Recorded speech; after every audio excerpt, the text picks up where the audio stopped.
Hi guys, yes, welcome to my channel, Rhea Arsadon, Rhea Vlog. Ayan, nandito ako ngayon dito sa harapan namin, dito sa gate. Tingnan nyo, check, tingnan nyo outfit ko for today. Kasi pupunta kami ni Mami ngayon sa palengke. Ayan, sa palengke. Oh, pupunta kami ngayon. Ayan.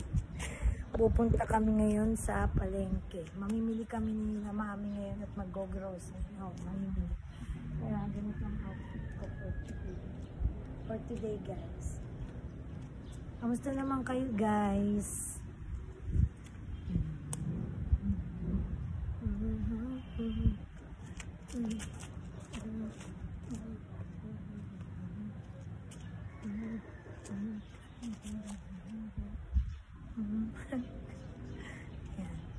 Yan.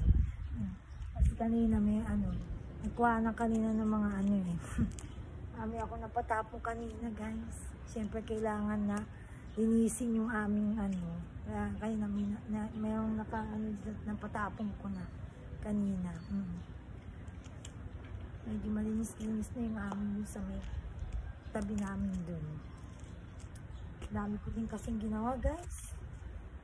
Kayo, ano mga ginawa nyo, guys? Mag-aano pa nga ako, mag-ready pa nga ako ng yung dadaling ko ngayon kasi mamalengke kami ni Mami. Siyempre ang mga kailangan ko pa, yung mga na kailangan kong bilhin, pabili kay Mami, wala na akong Milo, Eskinol, ano pa. Basta yung mga kulang pa sa bahay, bilhin namin, tsaka mamalengke kami ng mga pagkain, syempre mga gulay, mga karne, manok, ganyan, isda, yan, pang frozen, yan, bibili kami sa palengke, guys. Ayun. Syempre, sabi nga doon, may parating raw na bagyo, pero sana, wag naman sana matuloy ang bagyo, guys. Sana wag naman, guys. Manalangin tayo, guys, na wag sanang matuloy. Meron na naman, araw-araw na lang, meron na lang bagyo, guys. Hindi na natapos yung bagyong yan.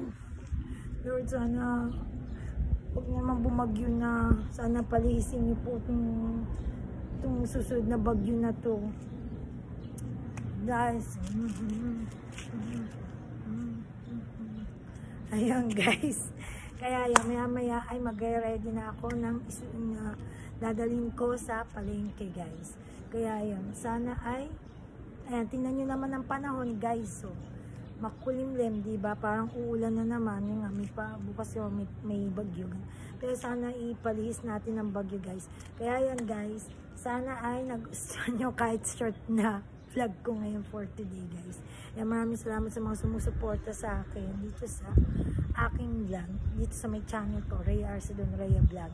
Ayan, see you, guys. Love you, guys. Love you, guys.